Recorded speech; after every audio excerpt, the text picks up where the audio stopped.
నమస్తే అండి, నా పేరు డాక్టర్ రజా ఎండి హోమియో. ఈరోజు మనం టీనేజ్ పిల్లల్లో వచ్చే ఆరోగ్య సమస్యల గురించి ఈ వీడియోలో మాట్లాడుకుందాం.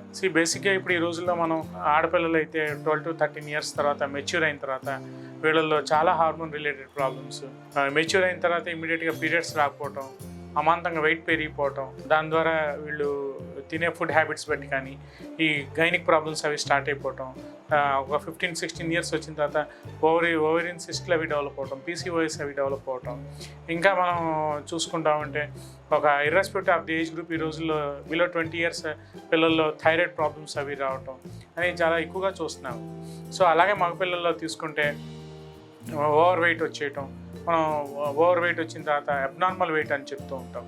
అంటే తినే క్యాలరీ ఫుడ్ కానీ calorie related high calorie foods అవి తినటం వల్ల కానీ, దాంతోపాటు ఎక్కువసేపు ఈ ఫోన్స్, మొబైల్ గ్యాడ్జెట్స్, సిస్టమ్ ముందు అవర్స్ టుగెదర్ అలా ఒక చోట కూర్చుండిపోవడం కానీ, బాడీ ఎక్సర్సైజ్ లేకుండా అలా అవర్స్ టుగెదర్ ఒక చోట కూర్చున్నప్పుడు ఈ ఎక్కువ క్యాలరీస్ హై క్యాలరీ ఫుడ్ అంటే మనం ఈ బర్గర్స్, పిజ్జాస్, కూల్ డ్రింక్స్, ఈ కార్బోనేటెడ్ డ్రింక్స్, ఈ షుగర్ రిలేటెడ్ ఐటమ్స్ ఎక్కువగా తిన్నప్పుడు జనరల్గా ఈ క్యాలరీస్ అంతా అబ్నార్మల్ క్యాలరీస్ అయిపోవడం వల్ల ఒబేసిటీ రిలేటెడ్ కండిషన్స్ వచ్చేయటం, 20-25 ఇయర్స్కే వాళ్ళు ఉండే ఆ టీనేజ్లో ఉండాల్సిన యంగేజ్, ఆ స్మార్ట్నెస్ అది తగ్గిపోయి 10 ఇయర్స్ ఏజ్ ఓల్డ్ పీపుల్ లాగా కనిపించడం అనేది చాలా యంగ్ జనరేషన్లో ఇప్పుడు ఉన్న జనరేషన్లో మనం చూస్తున్నామండి. సో వీటన్నిటికీ ఏంటంటే మనం ప్రాపర్గా యాజ్ ఏ పేరెంట్స్గా మనం ప్రాపర్గా కేర్ తీసుకోకపోవటం, లేదంటే మనం చెప్పిన మాట పిల్లలు వినకపోవటం, లేదంటే వాళ్ళకు తోచిన మైండ్లో వాళ్ళు ఏదైతే ఉంటారో వాళ్ళు అదే పని చేయటం, లేదంటే hours together sedentary life style అని చెప్తూ ఉన్నాం.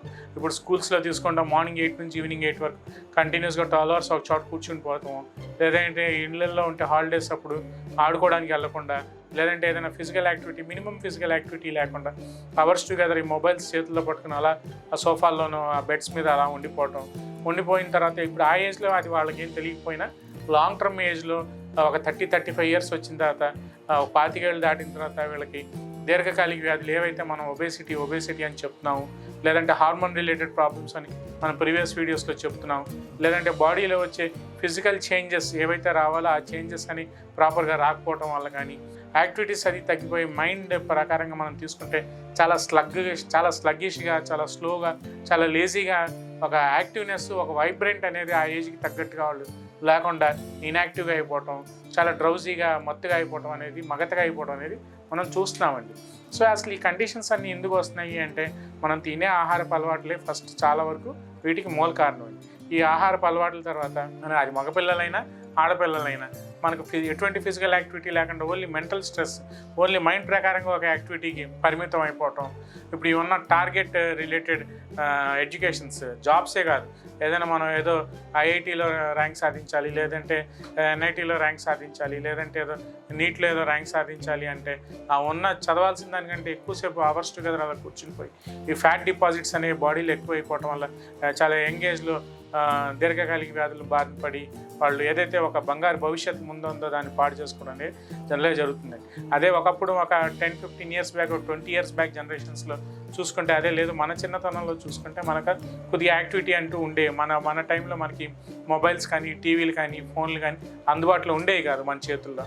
ఏదైనా సాయంత్రం స్కూల్ నుంచో కాలేజ్ నుంచో వచ్చామంటే రెగ్యులర్గా ఒక గంటన్నర బయట ఆడుకోవడానికి వెళ్ళేవాళ్ళం. సో ఒక ఫిజికల్ యాక్టివిటీ, ఒక సైక్లింగ్ చేసామా, లేదంటే ఒక క్రికెట్ ఆడామా, లేదంటే ఏదైనా ఫుట్బాల్ ఆడామా, లేదంటే ఏదైనా కాసేపు బయటకు వెళ్ళి చిట్ చాట్ చేసామా అనేది ఒక యాక్టివిటీ లాగా ఒక 1 అవర్ పాటు రెగ్యులర్గా ఉంటూ ఉండేది. అదే ఇప్పుడు ఈ మన జనరేషన్ పిల్లల్ని మనం చూస్తూ ఉంటే వాళ్ళ స్కూల్ నుంచి రాగానే బ్యాగ్ ఒక మూల పారేయటం, వెళ్ళి ఆ ఫోన్ పట్టు కూర్చోవటం, అవర్స్ టుగెదర్ దాంట్లో టైం పాస్ చేసేసేయటం, అన్వాంటెడ్ స్లైడింగ్, ఈ స్క్రీన్ టైం ఎక్కువ అయిపోవటం వల్ల చాలా ఎంగేజ్లో ఐ ప్రాబ్లమ్స్ అనేవి డెవలప్ అయిపోవటం. కొంతమంది పిల్లల్లో నేను చూస్తున్నానండి, మన క్లినిక్ వస్తూ ఉంటారు డే టు డే ప్రాక్టీస్లో, ఈ ఫోన్ చూడటం వల్ల, ఎక్కువగా చూడటం వల్ల లేనిపోని అనుమానాలు, అపోహలు, భయాలకు గురి అయిపోవటం, వాళ్ళకు ఒక రకమైన సైకలాజికల్ ఇంపాక్ట్ అంటే సోషల్ స్టిగ్మా అనేది వచ్చేయటం, బయటికి వెళ్ళిన తర్వాత వాళ్ళు ఏం మాట్లాడలేకపోవడం, గత్రబిత్ర అయిపోయి కన్ఫ్యూజ్ అయిపోయి ఏదో ఇర్రెలవెంట్ ఆన్సర్స్ అవి ఇవ్వటం అనేది కూడా జనరల్గా జరుగుతుంది.